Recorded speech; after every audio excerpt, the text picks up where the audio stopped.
Hi everyone, I'm Gideon, and today I'll be sharing with you guys something interesting yet intriguing at the same time. As I was researching in the week 7 8 lectures about doping in sports, I was taken aback when I found that there were children or youths that were found to have illegal substances that were deemed performance enhancing in their urine samples.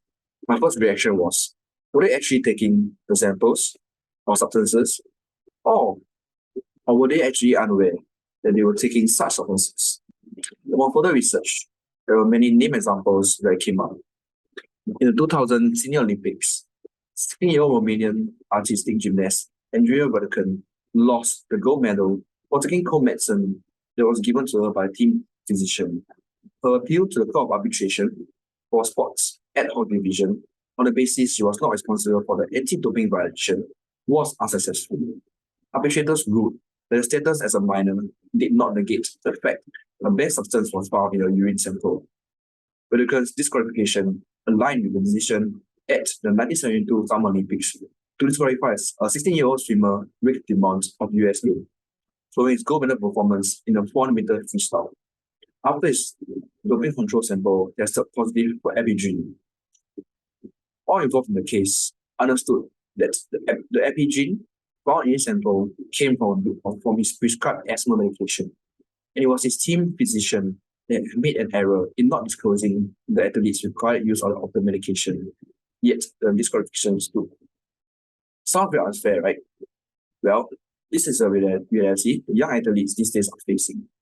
How young is too young? Or how old is too old to be considered a youth? We not consider a youth. The Olympic movement has long held a position that doping rules are firm and the athlete's age is irrelevant.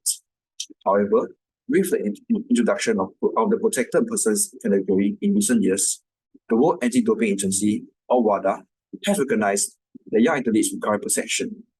Unlike with past cases, more people are recognizing that youth cannot fully comprehend the implications of taking a banned substance or providing a doping sample, particularly if coercion or parental pressure is involved. The term youth, as per Youth Olympic Games eligibility criteria, are people aged 15 to 18. And with the United Nations considering youth to be people aged 15 to 24, the international standards for addressing children's rights are not adopted by all governments, making compliance unforceable globally. Outside of sports, children are considered a vulnerable population requiring care and concern to ensure they are protected from harm. However, a substantial number of young athletes have risen to the top of their sports and achieved remarkable success quite early on in their careers. For example, using the UN recommendations, diver Fu Mingxiao of China was a child when she won the 10-meter platform diving event at the Barcelona 1992 Summer Olympics at age 13. And much further back, Eileen Wigan was 14 years old when she won the women's diving event at the 1920 Olympics in Antwerp. While figure skating, Sonia Hurley was a mere 11-year-old child at the time of Olympic debut. These legendary Olympians were children at the time of their success, according to most countries' laws. In terms of physical, intellectual, and moral development, these athletes were girls and boys, not women and men.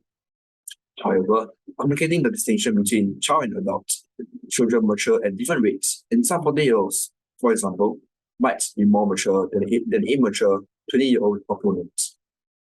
How children fit into the equation is not addressed. Yet, this problem is magnified when the athletes in question are considered children incapable of making decisions of this nature. In the context of doping, detection tests require athletes to consent to provide access to their personal information via the data contained in their blood and urine samples, even though accessing this type of information violates privacy rights in many areas of the world, where the only options available to athletes are to adhere to the WADA code or not to compete in any WADA-sanctioned events. The consent given by athletes may not be truly voluntary or freely given. In week 7's lecture, 2 points about doping were brought up. Firstly, doping harms the athlete. Secondly, doping violates the spirit of the sport.